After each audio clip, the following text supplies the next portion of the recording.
ನನ್ನ ಕೈ ನೋವು ಕಡಿಮೆ ಆಗೋಗಿದೆ, ಮೈ ಕೈ ನೋವು ಕೂಡ ಕಡಿಮೆ ಆಗೋಗಿದೆ. ನನಗೆ ಹೇಗೆ ಗುಣ ಆಯಿತು?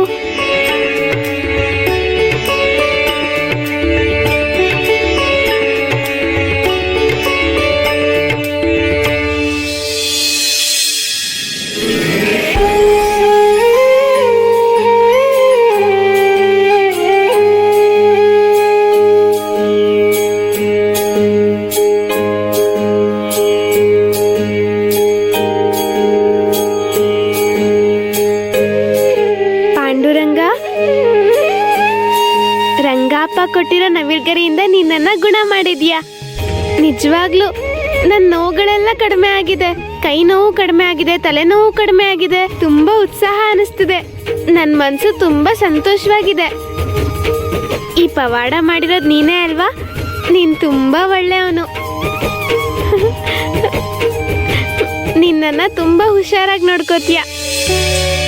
ನಮ್ಮಮ್ಮ, ನಮ್ಮಪ್ಪ, ಅಜ್ಜಿ, ನನ್ನ ಸರ್ವಸ್ವನೇ ನೀನು. ನೀನು ನನ್ನ ಸ್ನೇಹಿತ, ಪ್ರಾಣ ಸ್ನೇಹಿತ, ನನ್ನ ಪಾಂಡುರಂಗ. ಪಾಂಡುರಂಗ, ಯಾವಾಗ್ಲೂ ನನಗೆ ಹೀಗೇನೆ ಜೊತೆಯಾಗಿರ್ತೀಯ ಅಲ್ವಾ?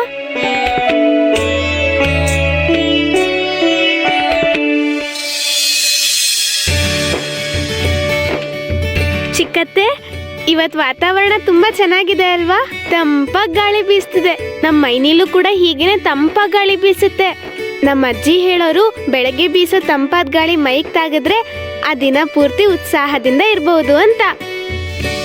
ಏನಾಯ್ತು ಚಿಕ್ಕತ್ತೆ, ಯಾಕೆ ಸುಮ್ಮನೆ ಇದ್ದೀರಾ?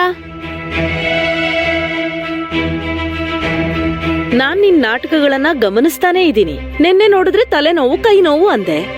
ಈಗ ನೋಡಿದ್ರೆ ಬೆಳಿಗ್ಗೆನೆ ಉತ್ಸಾಹದಿಂದ ಬಂದು ಕೆಲ್ಸ ಮಾಡ್ತೀನಿ ಅಂತಿದ್ಯಾ.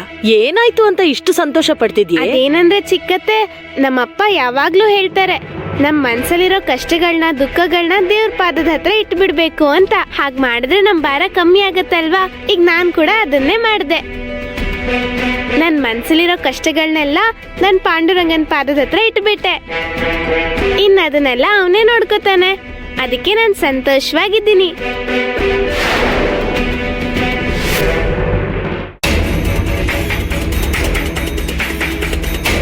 ಅಯ್ಯೋ ದೇವ್ರೆ, ಸಕ್ಕು ಮಾತನ್ನ ಇವಳು ಕೇಳಿಸ್ಕೊಂಡ್ಬಿಟ್ಲಾ? ಅವಳು ಬಾಯಿ ತಪ್ಪಿ ಪಾಂಡ್ರಂಗ ಅಂದ್ಬಿಟ್ಲು. ಕಥೆ ಮುಗೀತು. ಮನೇಲಿ ಜಗಳ ಶುರು ಆಗೋದು ಖಂಡಿತ. ಇಬ್ರು ಸೇರ್ಕೊಂಡು ನನ್ ಪ್ರಾಣ ತೆಗಿತಿದ್ದಾರೆ.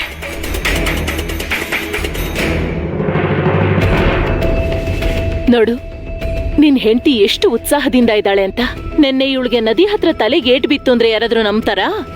ಅನಾರೋಗ್ಯ ಇದೆ, ಹೇಳೋಕಾಗ್ತಿಲ್ಲ ಅಂತ ವೈದ್ಯರಿಗೆ ಸುದ್ದಿ ಕಳ್ಸಿದ್ಲು. ಈಗ ನೋಡು ಎಷ್ಟು ಸಂತೋಷವಾಗಿ ಕೆಲಸ ಮಾಡ್ತಿದ್ದಾಳೆ. ನಿನ್ನೆ ಎಲ್ರನ್ನೂ ಮೂರ್ಖರನ್ನಾಗಿ ಮಾಡಿದ್ಲು. ಅದನ್ನೆಲ್ಲ ಮರ್ತು ಹೋಗಿದ್ದಾಳೆ. ಏನೂ ಗೊತ್ತಿಲ್ಲದೆ ಇರೋ ಹಾಗೆ ಹೇಗ್ ಕೆಲಸ ಮಾಡ್ತಿದ್ದಾಳೆ ನೋಡು. ಅವಳ ವಿಷಯ ನಮ್ಗೆ ಯಾಕೆ ಬಿಡು, ನಡಿ. ಇವಳ ಮನಸ್ಸು ತುಂಬಾ ಕಠಿಣವಾಗಿದೆ. ನಮ್ಮನ್ನ ಹುಚ್ಚರನ್ನಾಗಿ ಮಾಡಿದ್ಲು. ನನಗೆ ಸಕ್ಕುನ ಅರ್ಥ ಮಾಡ್ಕೊಳ್ಳೋದಕ್ಕಾಗ್ತಿಲ್ಲ. ನಿನ್ನೆ ಇದ್ದಿದ್ದ ಸಕ್ಕು ನಿಜಾನ, ಇವತ್ತಿನ ಸಕ್ಕು ನಿಜಾನ? ಇಬ್ರಿಗೂ ತುಂಬಾನೇ ವ್ಯತ್ಯಾಸ ಇದೆ. ಯಾವ್ದು ನಿಜನೋ ಯಾವ್ದು ಸುಳ್ಳೋ ಗೊತ್ತಾಗ್ತಾ ಇಲ್ಲ. ನಾನು ಪೂರ್ತಿಯಾಗಿ ಗೊಂದಲಕ್ಕೊಳಗಾಗಿದ್ದೀನಿ. ಅಲ್ಲೇ ಯಾಕೆ ನಿಂತ್ಕೊಂಡಿದ್ದೀರಾ ಅತ್ತೆ? ಒಳಗಡೆ ಬನ್ನಿ, ಊಟ ತಯಾರಾಗಿದೆ. ಬಿಸಿ ಬಿಸಿಯಾಗಿ ಬಡಿಸ್ಲಾ ನಿಮ್ಗೆ?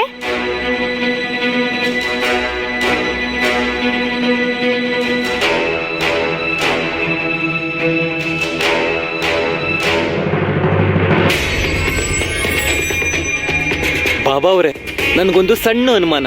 ಕೇಳು. ಅದೇ 2 ಕತ್ತಿಗಳು ಒಂದೇ ಓರೆಯಲ್ಲಿ ಹೇಗಿರುತ್ತೆ ಅಂತ. ಆ ಮನೋರಮ ಅವರು ನಿಮ್ ಭಕ್ತೆ. ಈಗ ಅಂಬಿಕಾ ಅವ್ರು ಕೂಡ ನಿಮ್ ಶರಣ ಕೋರಿ ಬಂದಿದ್ದಾರೆ. ಈಗ ಇವರಿಬ್ರಲ್ಲಿ ನೀವು ಯಾರಿಗೆ ಸಹಾಯ ಮಾಡಿದ್ರು ಇನ್ನೊಬ್ರಿಗೆ ಕೋಪ ಬರುತ್ತೆ. ನಮ್ಮಾಟ ಹೇಗ್ ನಡೆಯುತ್ತೆ? 2 ಮಕ್ಕಳು ರೊಟ್ಟಿ ತುಂಡುಗೋಸ್ಕರ ಕಿತ್ತಾಡ್ಕೊಂಡ್ರೆ ಆ ಸಮಸ್ಯೆ ಬಗೆಹರಿಸೋದಕ್ಕೆ ಕೋತಿ ಬರುತ್ತೆ. ಆ ಕತೆ ನೆನ್ಪಿದ್ಯಾ? ನೆನ್ಪಿದೆ ಬಾಬಾ ಅವ್ರೆ. ನಾನು ಅದನ್ನೇ ಮಾಡಕ್ ಹೊರಟಿದ್ದೀನಿ.